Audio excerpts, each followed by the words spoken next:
Hello students, कैसे हो आप सब। आपका स्वागत है मेरे चैनल बलजोत क्रिएटिविटी में। मैं आज आपको स्ट्रेंथ ऑफ मटेरियल के टॉपिक स्प्रिंग्स के बारे में बताऊंगा। आज इस वीडियो में जो हम पढ़ेंगे उसका ये ओवरव्यू लिखा हुआ है। सबसे पहले हम इंट्रोडक्शन में क्या पढ़ेंगे, डेफिनेशन ऑफ स्प्रिंग, स्प्रिंग होता क्या है, फंक्शन ऑफ स्प्रिंग, स्प्रिंग के क्या फंक्शंस हैं। उसके बाद हेलिकल स्प्रिंग के बारे में पढ़ेंगे, हेलिकल स्प्रिंग की डेफिनेशन, उसकी टाइप्स कौन कौन सी है। फिर हम एक डेरिवेशन करेंगे for close coil helical spring with axial load. सबसे पहले स्टार्टिंग हम करते हैं डेफिनेशन ऑफ स्प्रिंग से। It is an elastic member which distort, ये क्या है, एक इलास्टिक मेंबर है जो कि डिस्टॉर्ट करता है under load and regain their original shape when load is removed. और ये क्या है, अपनी ओरिजिनल पोजीशन को रिगेन करता है जब हम लोड को रिमूव कर देते हैं। इसको मैं इस एग्जांपल के थ्रू समझाऊंगा। इनिशियली हमारे पास ये स्प्रिंग था जिसकी ये ओरिजिनल शेप है। उसके बाद हमने इस पे लोड लगाया दोनों तरफ से W। जब मैंने इस पे लोड लगाया तो ये डिस्टॉर्ट हो गया, मतलब ये कंप्रेस हो गया स्प्रिंग। उसके बाद after removal of load it regain original shape. उसके बाद जब मैंने लोड को रिमूव कर दिया तो ये स्प्रिंग ओरिजिनल शेप में आ गया। जैसी इसकी शेप पहले थी, लोड हटाने के बाद उसकी शेप वैसी हो गई। इसे हम एक पेन स्प्रिंग की एग्जांपल से भी समझ सकते हैं। ये देखिए, ये मेरे पास है एक स्प्रिंग, ये इसकी ओरिजिनल, ये क्या है, इसकी ओरिजिनल शेप है। जब मैं इस पे लोड लगाता हूं ऐसे, तो ये क्या होता है, डिस्टॉर्ट। क्या होता है, डिस्टॉर्ट। लेकिन जब मैं लोड को रिमूव कर देता हूं तो ये क्या हो जाता है, अपनी ओरिजिनल शेप में आ जाता है। ओरिजिनल शेप ये है, जब मैं लोड लगाता हूं कंप्रेस होता है, जब मैं लोड को रिमूव कर देता हूं तो ये ओरिजिनल शेप में आ जाता है। ये होता है स्प्रिंग। उसके बाद आता है function of spring. Function of spring, first function की है to apply forces and to control motion as in brakes and clutches. क्या होता है, फोर्सेस को अप्लाई करने के लिए, मोशन को कंट्रोल करने के लिए ब्रेक्स और क्लचेस में स्प्रिंग यूज किया जाता है। उसके बाद स्प्रिंग का एक और यूज है to measure forces in spring balance. Spring balance में फोर्सेस को मेजर करने के लिए भी स्प्रिंग का यूज किया जाता है। उसके बाद है various type of springs are employed for different purposes. Some of these are as follow. First one is helical spring. Definition of helical spring is a helical spring is a length of wire or bar wound into a helix. जब हम एक length of wire को bound कर देते हैं helix shape में तो वो एक हेलिकल स्प्रिंग कहलाता है। लेंथ ऑफ वायर को, अगर लेंथ ऑफ वायर को हम हेलिक्स शेप में बाउंड कर देते हैं तो वो क्या कहलाता है, हेलिकल स्प्रिंग। हेलिकल स्प्रिंग दो तरह का होता है। First one is close coil helical spring, next one is open coil helical spring. इसके बारे में आपको बाद में पता चल जाएगा जब हम इन दोनों की डेरिवेशंस करेंगे। आज जो हमने डेरिवेशन करनी है वो है for close coil helical spring with axial load. आइए देखते हैं ये डेरिवेशन कैसे होगी। इसके लिए ये एक डायग्राम बना लिया मैंने क्लोज कॉइल हेलिकल स्प्रिंग का। क्लोज कॉइल हेलिकल स्प्रिंग का ये डायग्राम बना लिया। इसको लेट किया है मैंने, R is a radius of coil, R के हमारे पास रेडियस ऑफ कॉइल। उसके बाद डी क्या है, diameter of the wire coil. ये जो कॉइल की डायमीटर है वायर की कॉइल का, उसे हम डी से डोनेट किया है। उसके बाद डिफ्लेक्शन, डेल क्या है, deflection of the coil under the load.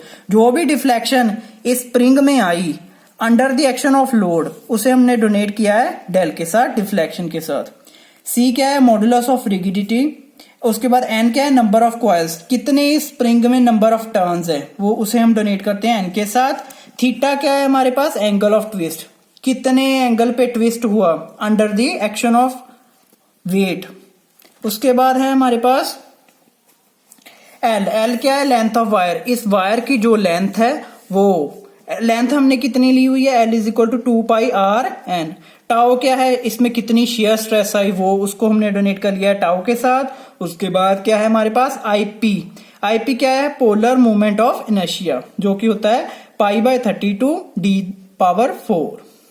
In this derivation we have to find, इस डेरिवेशन में हमने क्या क्या चीजें फाइंड करनी है। सबसे पहले हमने शियर स्ट्रेस फाइंड करनी है टाउ, उसके बाद डिफ्लेक्शन फाइंड करनी है डेल, उसके बाद स्टिफनेस ऑफ द स्प्रिंग के फाइंड करनी है, उसके बाद एनर्जी स्टोर्ड यू फाइंड करनी है। स्टार्टिंग हम करेंगे सबसे पहले शियर स्ट्रेस से।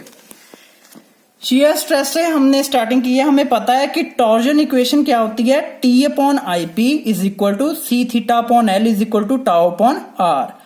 ये हमारे पास होती है टोटल टॉर्जन इक्वेशन। और हमने यहाँ पे फाइंड क्या करना है, शियर स्ट्रेस टाउ।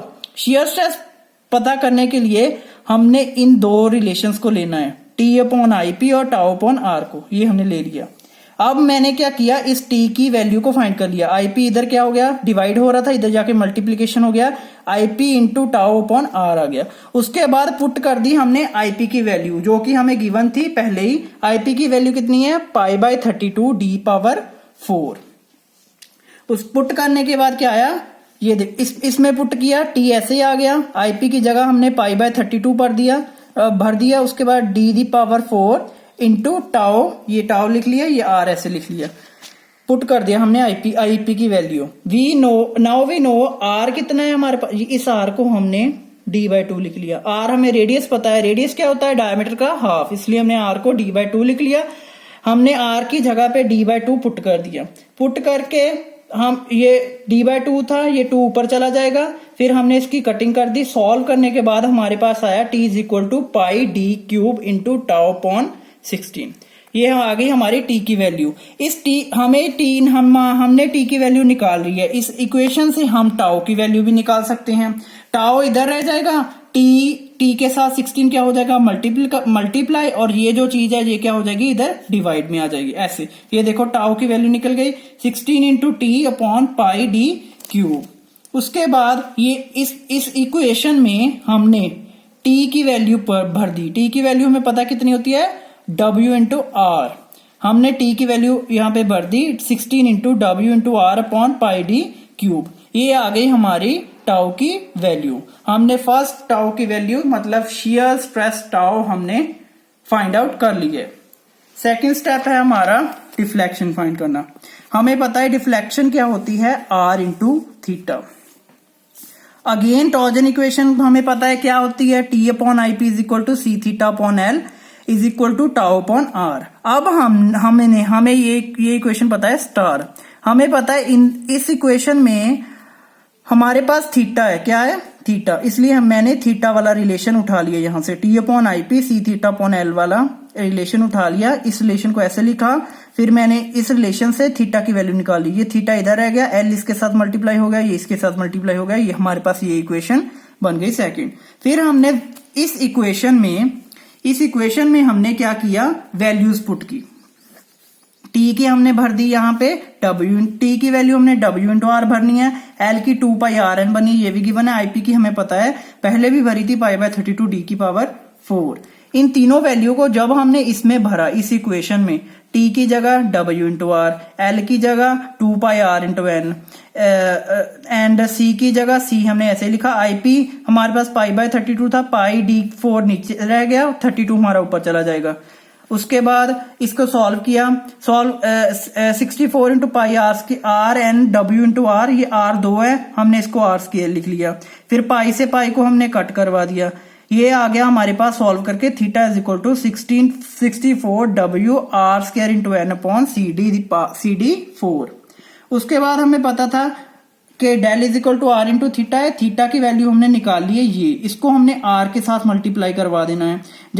जब हमने इसको आर के साथ मल्टीप्लाई करवाया, ये सारी इक्वेशन सेम रह जाएगी। आर स्क्वायर की जगह क्या आ जाएगा, यहाँ पे आर क्यूब। ये वैल्यू आ गई हमारी डिफ्लेक्शन की, इसको हमने नंबर दे दिया 3।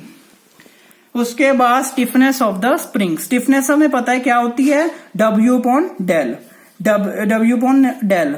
अब हमने डेल निकाली थी पीछे इक्वेशन, ये हमने इक्वेशन 3 में डेल की वैल्यू निकाली थी, ये हमारे पास पता है। अब हमने डायरेक्ट W ऐसे लिखना है, डेल की वैल्यू यहाँ पे भर देनी है। डेल की वैल्यू भरी, पहले हमने ऐसे भरा, ये नीचे ये CD4 है वो ऊपर चला जाएगा। CD4 ऊपर गया तो इसकी कटिंग करने के बाद हमारे पास K की वैल्यू ये आ जाएगी। ये आ गया हमारे पास stiffness of the spring K। उसके बाद है energy stored U। Energy stored के लिए हमें पता है उसका फॉर्मूला होता है 1/2 T डॉट थीटा। हमें T की वैल्यू भी पता है कितनी होती है, W/R।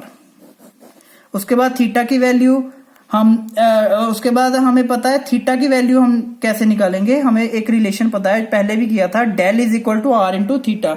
यहां से हम थीटा की वैल्यू निकाल सकते हैं। इधर मल्टीप्लाई हो रहा है R, जब ये डेल के इधर साइड पे जाएगा तो ये डिवाइड होगा। थीटा की वैल्यू कितनी आ गई, डेल बाय R। इस रिलेशन से आई।